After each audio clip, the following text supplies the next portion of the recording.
لله والحمد لله والصلاة والسلام على سيدنا وحبيبنا محمد وعلى آله وصحبه وسلم. Alors, on va parler de de la croyance en Créateur. Il se doit que le Créateur, l'unique, l'éternel, ne ressemble pas à sa créature.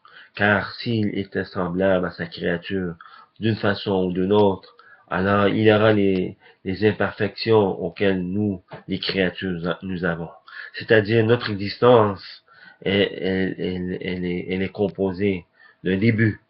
Alors, il se doit que quelqu'un nous a mis en existence et que notre existence, on a toujours de besoin de quoi pour vivre, de l'air, de la nourriture, de, la-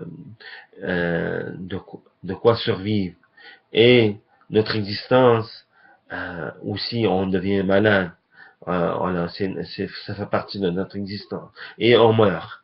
Alors, toutes ces choses-là font en sorte qu'on n'est pas des parfaites créatures. On a des créatures qui nous avons des besoins.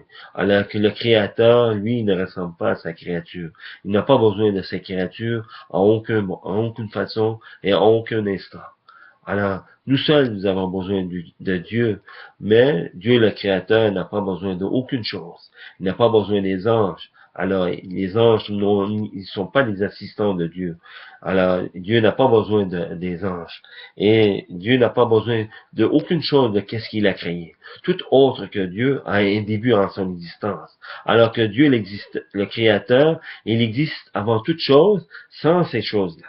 Alors, il existe maintenant tel qu'il a toujours existé. Il est le créateur et tout autre que Dieu est une créature, est quelque chose qui a un début, que Dieu l'a mis en existence.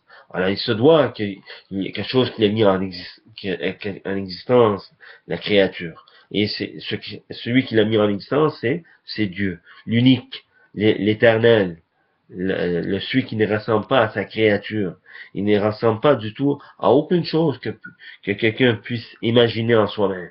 Dieu ne ressemble pas à quelque chose qui est la plus petite chose qui est la molécule, alors qu'il est plus, et qu'il est indivisible, alors, et qui ne ressemble pas aux attributs des molécules, que ce soit l'air, que ce soit la couleur, l'odeur, ou le mouvement, ou l'immobilité.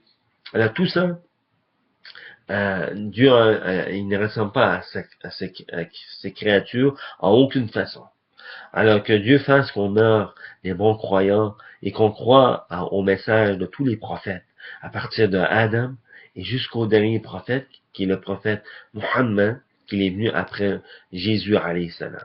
Alors, tous les prophètes, ils sont venus en ayant la conviction en un seul créateur, sans lui associer de partenaire, en croyant que le créateur est le seul qui mérite l'adoration, qu'il est l'éternel, et, et ils ont comme devoir d'enseigner aux autres la même croyance, de croire en un seul Dieu, de croire en l'unicité de Dieu, de croire en l'éternité de Dieu, de croire en sa non-ressemblance à sa créature, alors que Dieu fasse qu'on meure des bons croyants et qu'on soit des gens qui vont entrer au paradis sans avant être torturés.